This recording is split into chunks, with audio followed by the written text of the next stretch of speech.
सलमान खान एक बार फिर से खतरे में है। सलमान खान को जान से मारने की धमकी दी गई ईमेल के जरिए।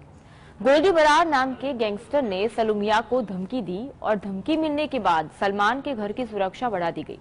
आखिर क्यों गोल्डी ने सलमान खान को धमकी दी, इसके पीछे क्या है गोल्डी की मंशा, देखते हैं ये रिपोर्ट।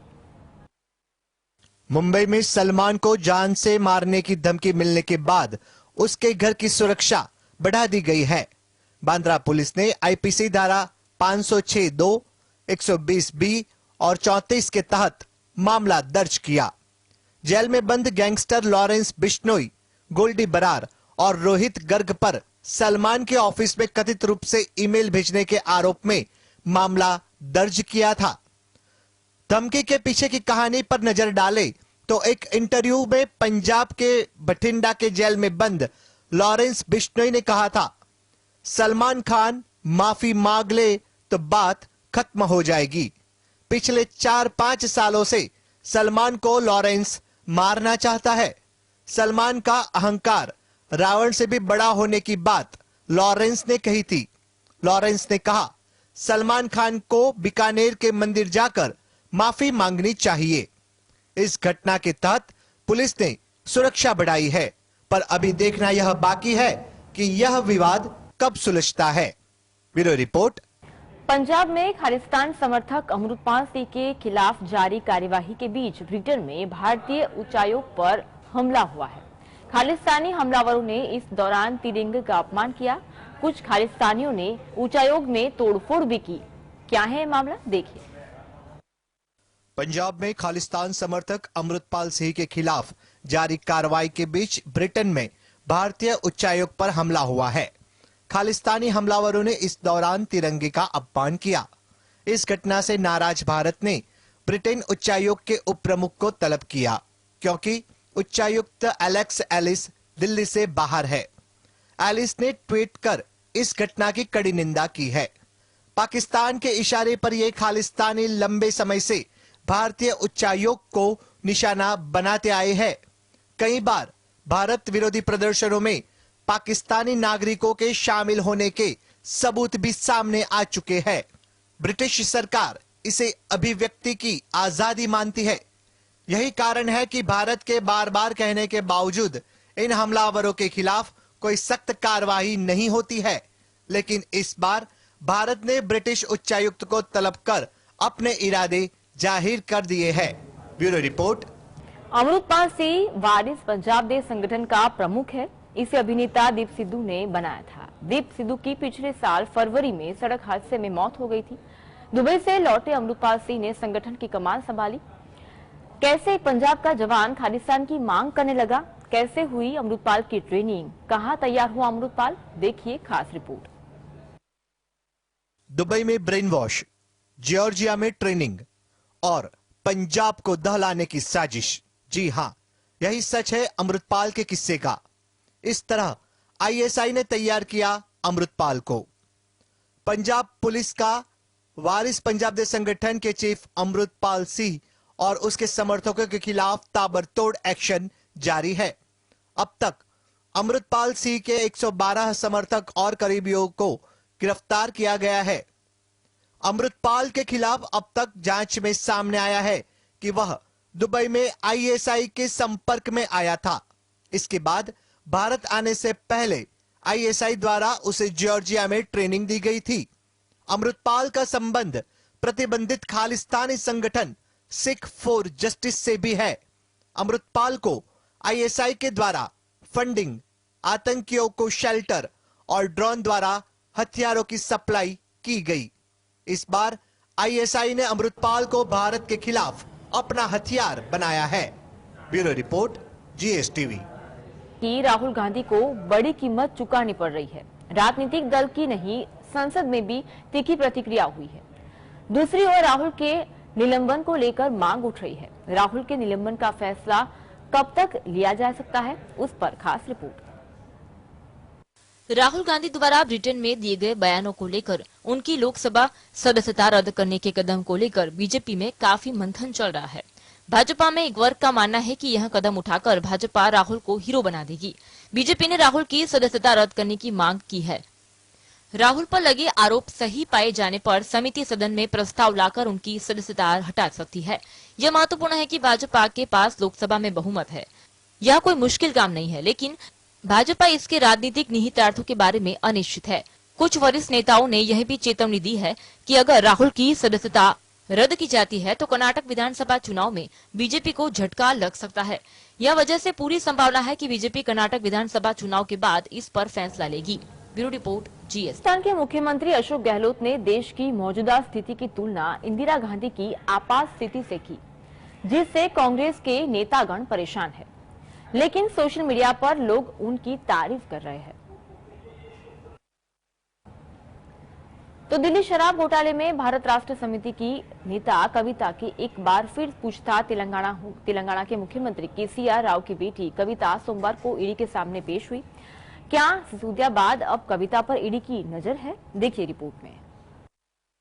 दिल्ली शराब घोटाले से जुड़े मनी लॉन्ड्रिंग मामले में जांच के लिए बुलाने जाने से पहले कविता की 11 मार्च को भी पूछताछ की गई थी।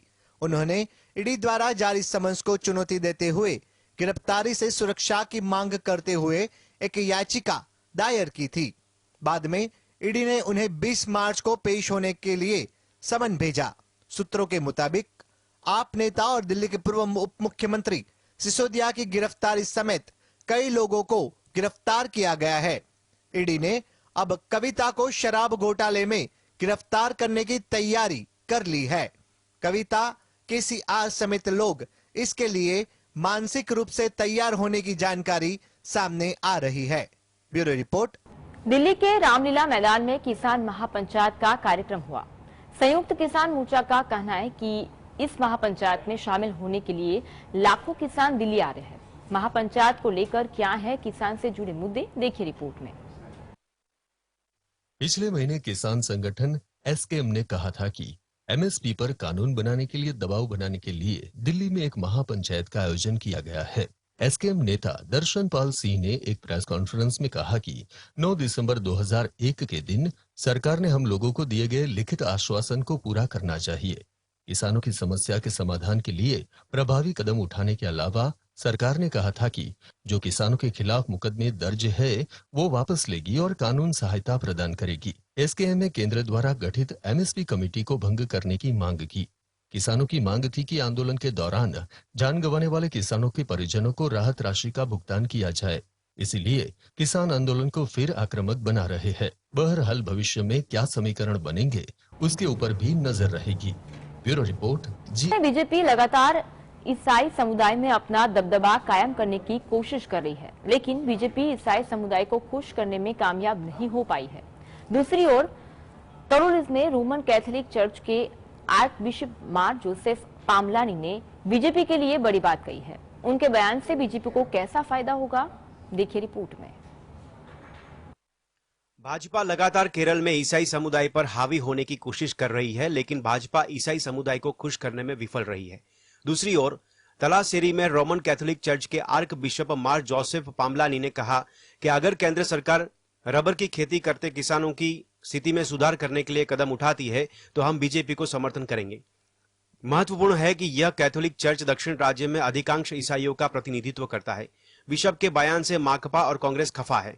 उन्होंने कहा कि अगर सरकार रबर की कीमत 300 रुपये प्रति किलोग्राम तय करती है तो इससे बीजेपी को राज्य में अपना पहला सांसद चुनने में मदद मिलेगी। इसके बाद आईसीसी महासचिव KC वेणुगोपाल ने कहा, बिशप भारतीय राज्यों में चर्च और उनके पर हुए गए हमले को शायद भूल गए हैं। उन्होंने ऐसा भी बताया कि हमको पता नहीं कि किस संदर्भ में उन्होंने ऐसा निवेदन किया। Bureau report GSTV। तय समय से इमरान खान की गिरफ्तारी को लेकर काफी जांच चल रही है। हालांकि एक सवाल ये भी है कि अगर इमरान खान को गिरफ्तार किया जाता है तो राजनीतिक तौर पर किसे फायदा होगा और किसे नुकसान होगा, देखिए रिपोर्ट में। पाकिस्तान में पिछले कुछ दिनों से पाकिस्तान तहरीक इंसाफ के नेता और पूर्व प्रधानमंत्री इमरान खान की गिरफ्तारी को लेकर पुलिस और पार्टी कार्यकर्ता आपस में भिड़ गए हैं। कहा जा रहा है कि इमरान को चुनाव से पहले दर्जनों मामलों में से किसी एक मामले में गिरफ्तार किया जाएगा। इमरान लगातार दावा कर रहे हैं कि सरकार उन्हें गिरफ्तार कर जेल में डालना चाहती है ताकि वह चुनाव न लड़े, लेकिन कोई आधिकारिक बयान नहीं आया है। इमरान की गिरफ्तारी को लेकर सत्ताधारी पाकिस्तान डेमोक्रेटिक मूवमेंट की ओर से कोई जानकारी नहीं दी गई। लोग पहले से ही सरकार से परेशान हैं, इसलिए सत्ताधारी सरकार इमरान खान को गिरफ्तार करने में जल्दबाजी नहीं करना चाहती, क्योंकि उसे डर है कि इमरान की गिरफ्तारी से सत्तारूढ़ पीडीएम को राजनीतिक नुकसान होगा।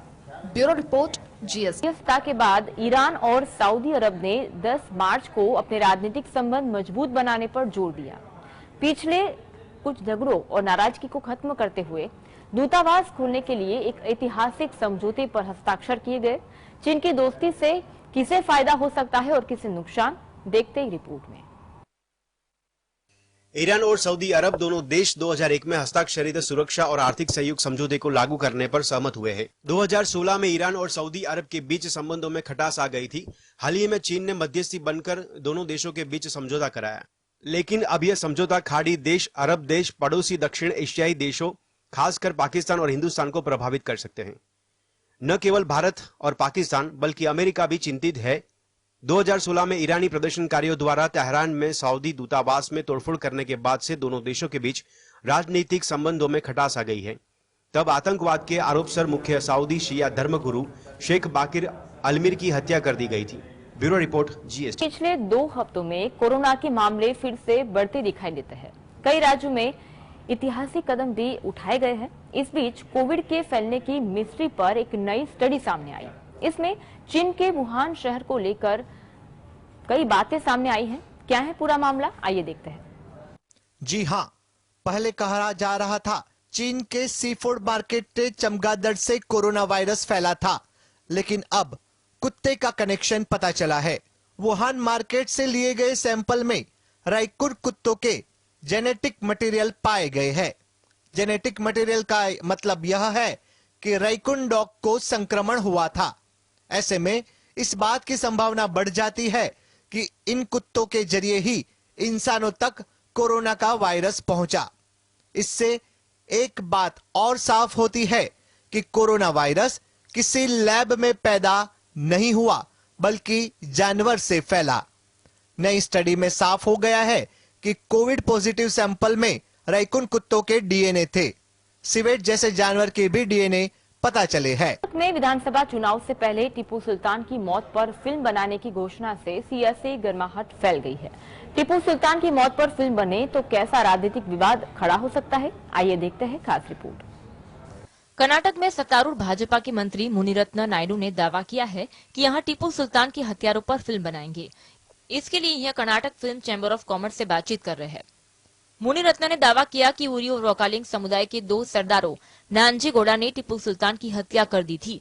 टीपू अंग्रेजों से लड़ते हुए शहीद हुए, यह दावा गलत है। नायडू अपने प्रोडक्शन हाउस के बैनर तले फिल्म का निर्माण करेंगे। फिल्म की पटकथा उच्च शिक्षा प्रधान असवथ नारायण लिखेंगे। HD कुमार स्वामी ने चेतावनी दी है कि भाजपा के दावे के गंभीर परिणाम भुगतने होंगे। उनका कहना है कि फिल्म के कारण वोकालिंगा और मुस्लिम समुदाय के बीच संबंधों में तनाव बढ़ेगा। काल्पनिक कहानियों का काल्पनिक पात्रों पर फिल्म बनाने का कोई मतलब नहीं है। वोकालिंग समुदाय JDS की वोट बैंक माना जाता है। Bureau report, GSTV।